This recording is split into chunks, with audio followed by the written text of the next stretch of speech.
And that AI system now goes out and looks at a number of resumes and picks the people that it thinks are ideal based on that information that I used to train it.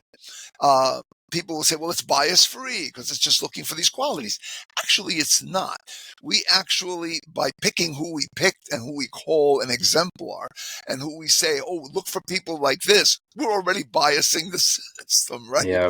So all of these systems are already set up with a certain amount of bias. The idea that, here's one classic idea. There are two schools of thought in terms of who you look for to fit into a particular job. Do you look for someone who is similar to the other people that you have, fit? Or do you look for someone that's different from the other people you have, who then adds on something to the group? Depending on how you train that AI, it's either going to be looking for a lot of clones of the kind of people that you had before, or it's going to be looking for a lot of people that fill gaps that are not filled by the people that you had before. Yeah. But that's all under our control. Most organizations, when they create these programs, they err on the side of the latter, on the former rather, more than the latter.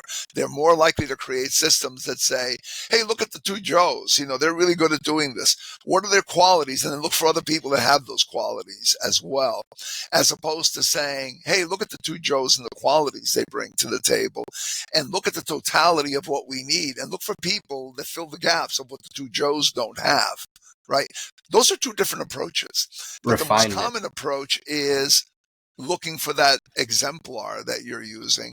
And in many cases, those exemplars are based on historical hiring patterns. What's that going to yield? It's going to yield more men than women. It's going to yield more people that belong to certain groups, because that was the majority at the time that these hirings were made, right? So the system, it basically is being trained to do things using data that's already swayed a particular way. So I know you uncovered some pretty big stuff in your industry. Do you want to dive into that or explain how you came across that? Well, give me a more specific example, because when you've been alive as long as I have, Joe, because we're getting into that opens up a whole door, of you're like, I don't want to say something I haven't talked about.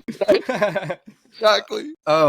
Well, it's just because we're on the topic of like bias and stuff. And if I'm not mistaken, weren't you kind of pivotal in spotting a discerning thing in a company that was doing something like this, if I'm not mistaken? Yeah, I've worked with a number of companies that have... Just not sure how I can word it or what I'm allowed to say. Yeah. I've worked with a number of companies where, in many cases, their intent really was... The intent is never to be... Most people don't want to be biased.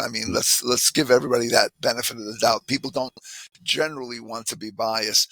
But what happened was they accidentally fall into traps. Like I remember one company that I worked with, who will remain unnamed, but they were one of many. One company, one of the things that I asked them for was, how they hired people and stuff like that. We were just having a discussion. There must have been like 30 people in the room. And they said, well, we are very objective because we use a criteria to determine who we're going to hire. And that criteria, is something that guarantees that we're going to get the kind of people that can succeed here. I said, okay, great. What's your criteria, right? So they started calling it out. A lot of them knew it by memory. They were pretty senior, right? They knew their criteria by memory. Well, somebody who's a self-starter, somebody who blah, blah, blah, all the stuff that you hear all the time people talking about. And, I'm filling up a whiteboard, a piece of flip chart paper with all these different things. Then I took out a red pen and a green pen, and I asked them as part of the exercise, let's do this now. Let's circle everything that is objective in green and everything that is subjective in red. And for purposes of definition, a really simple definition, something that is objective is something we can all agree on, something that we can either all see, physically touch, like, this is a pen. That's objective, right? Yeah. So really objective. Let's get down to concrete. I can touch it, feel it, see it with one of my senses. It's there, right? And for subjective purposes, what we're going to do is if something does not fit that criteria, if the criteria is anything other than that, meaning that, well, we've always done it that way, or we feel very strongly about it, or in looking at people who are successful like Joe, we've noticed that he has this particular quality. All those things are really subjective, right? They're not really as concrete as that pen I just showed you. So with that definition, I had them all go through each one of the things that they mentioned were part of their success criteria and that they use to look for people to work in their companies. And, what we ended up having was a lot of red, maybe one or two greens. Why? Because things like self-starter, that's subjective. What do you call a self-starter versus me, right? My self-starter might be, for you, a laggard, right? That's interesting. And also it varies from organization to organization. What are some more examples, though? Give me some more examples. Like self-starter. Well, for example, you could have someone in an organization who's thought of as being a real team player. What does that mean? Like, who decides that? Yeah. And how is it that what you see as a team player and I see as a team player is supposed to be, no matter how you define it, there are going to be differences based on how you were brought up, how I was brought up, the experiences I had, the experiences you had. And yet, if you look at a lot of organizations when they're justifying why they choose the way they choose, 90% of their choice is based on these very subjective beliefs that they then treat as if this was the gospel truth, as if this were objectivity at its finest. And that is where bias creeps in. Bias creeps in that it's just basically our beliefs that certain things are a certain way. And most people are not aware that they're actually doing that.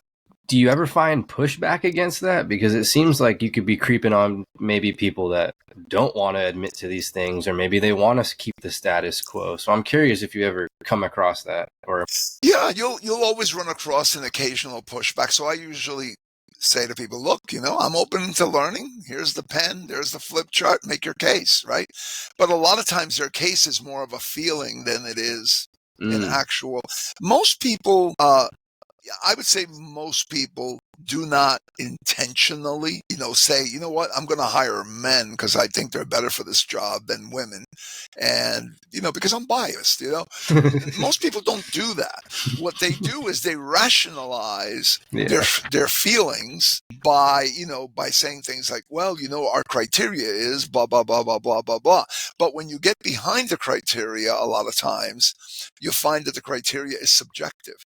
And so what I like to do is in discussions like that is to go to the very criteria itself and have them look at it and have them explain, and basically explain whether it's objective or subjective, see the result. And then after that, I'm not going to say to them, you're acting in a biased way or not.